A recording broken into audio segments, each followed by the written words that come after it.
In this video, I'm going to do an unboxing of the PlayStation TV. So let's get to it.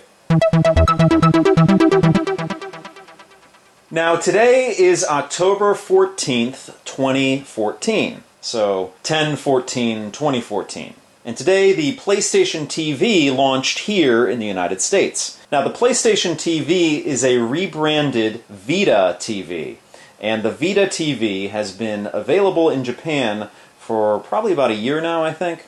Correct me if I'm wrong in the comments down below. Now, it's basically a PlayStation Vita that attaches to your TV. Now, unfortunately, I don't own a PlayStation Vita, but I have messed around with it a bit, and it's a really nice handheld. But the benefit of this device for me is that it will allow you to play PlayStation games on your television set. Now, those PlayStation games are PlayStation Vita games, I believe PlayStation 1 games, and PSP games. Now, at the time of filming this video, there are over 700 available titles for the PlayStation TV. Now, this device comes in two flavors, one with a controller and one without a controller. And if you want to use it, you're going to need a controller. So either you're going to have one, or you're going to need to buy one separately, or you're going to have to buy the version with the pack-in controller. This is just the base model, the base console, and you can get it for $99.99. If you want to get the version with the pack-in controller, it's a PS3 controller, it's $139.99. And with that, you get a pack-in Lego game. Now, from what I understand, this device will play downloadable games. So you download your games from the PlayStation Store. And the Lego game that comes with the combo pack with the controller is a voucher code to download the game. Now, I bought this at Best Buy here in the United States, and they only had the base console version. They didn't have the combo pack with the controller. Now, that's unfortunate in my case because I don't own a PlayStation 4 anymore. I know I did a review on it here on this channel, but I no longer own that device. So I had the option of purchasing a DualShock 3 or a DualShock 4. And the price difference was about $5. So I went with the DualShock 4. Right here. Now, the interesting thing about the PlayStation TV is that in addition to playing the downloadable games, you can play PlayStation Now games on it as well. So basically you're streaming the game over the internet. You can also use this device to stream games from your PlayStation 4. So before we open this thing, let's just take a quick tour around the box. This is what the PlayStation TV looks like, the device itself. You have your PlayStation TV logo, your Sony branding.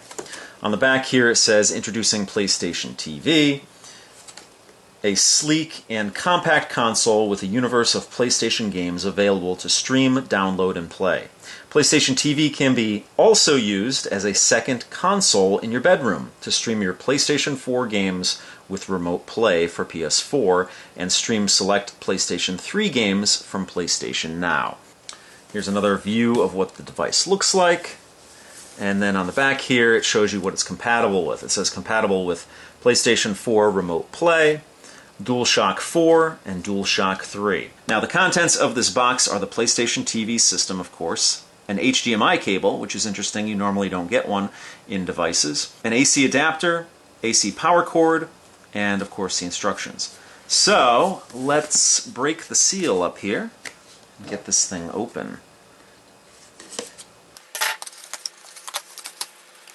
So the first thing we see here is some documentation. It says, get the best out of remote play on PlayStation TV. Again, I do not have a PlayStation 4, so I'm not going to be able to do this. But it's cool to know that you can actually play your PlayStation games with this device and have your PlayStation in another room.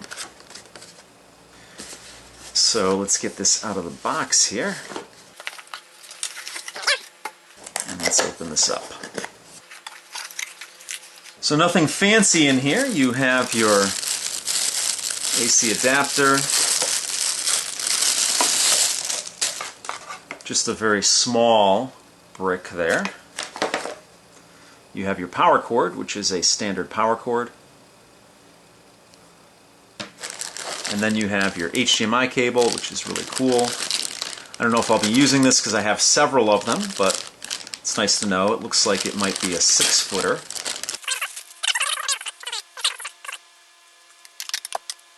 Yeah, it appears to be a 6-footer. So let's put that to the side. And down here is some documentation here. Alright, now digging deeper, there's some more documentation here. PlayStation TV Quick Start Guide. It's a very simple device. I'm very used to a lot of these streamers. So you just plug it into your TV via HDMI, plug it into the wall. The only thing different about this would be the memory cards. And has a PlayStation Vita memory card slot in there so that you can store your games on the device. And again, the other thing that would be different is pairing your controller with that. But I'm assuming that it's going to walk me through all that on screen. So the device, wow, this device is incredibly small. A lot smaller than I thought it was going to be. So this is basically just the guts of a PlayStation Vita, but no screen or controls or anything like that. So there we go. Very small device. Very, very, very small device. You have your PlayStation branding up top in a glossy plastic, but everything else is a matte black plastic, and I really like that because I'm not a fan of glossy plastic. I don't know who is. On the bottom here, you have your Sony PlayStation TV branding and some FCC information down below that. On the back of the device here, you have what looks like a power button, your Vita memory card slot, a USB port, HDMI port, and Ethernet port. Now, this also has Wi-Fi incorporated into the device, so you don't have to have a wired connection. Here is the power port here. As you can see, the profile of the device, it's just rounded off on the corners and squared off there. Nothing on this side. On the front of the device, you have Sony branding with a glossy plastic. I'm going to assume there might be an LED behind here, but we'll see. And on this side, you have your Vita game cartridge slot. So, just cut my nails today. So we'll see if I can get this thing open.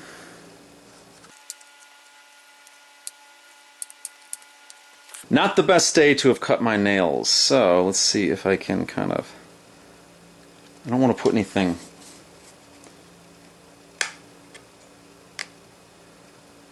Alright, there we go, I got it. Not the best day to have cut my nails, but I got it. So there we go. There is your card slot. So we might as well open up the DualShock 4 as well. And if you're familiar with the PlayStation 4, this should not be anything new to you.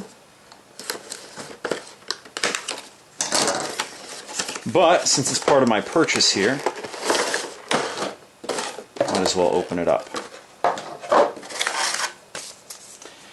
So, basically in the box you have this and some documentation. And here is the DualShock 4. Now, as I mentioned in my PlayStation 4 review and unboxing, this is a very comfortable controller if you haven't held it in your hands yet. It's pretty much everything in the box there. Now, I don't know if I mentioned this, but I bought this controller and the PlayStation TV. As you can see there, the size comparison.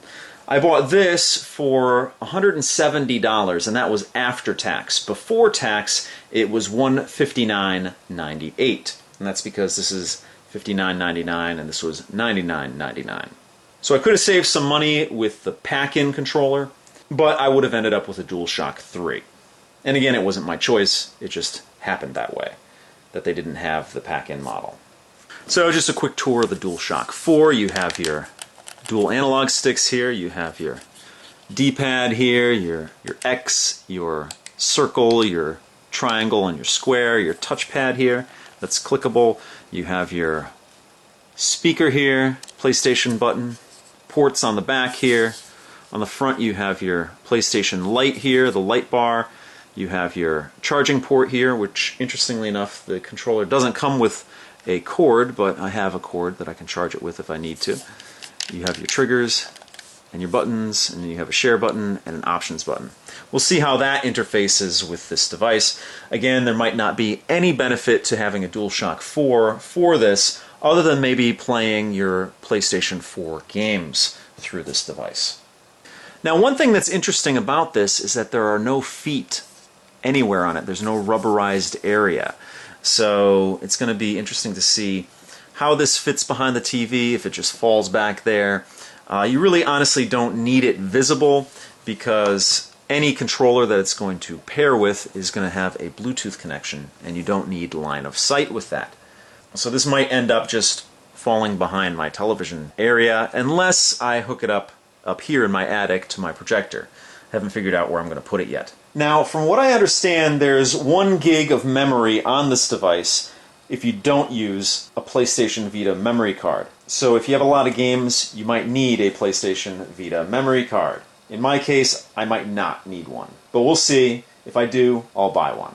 But that's going to do it for this video. So, if you have any questions or comments, please post them down below. If you like what you see, please subscribe. And as always, if you want to help out my channel, give me a thumbs up, favorite this video, or share this video. So thanks so much for watching, and I'll see you guys next time.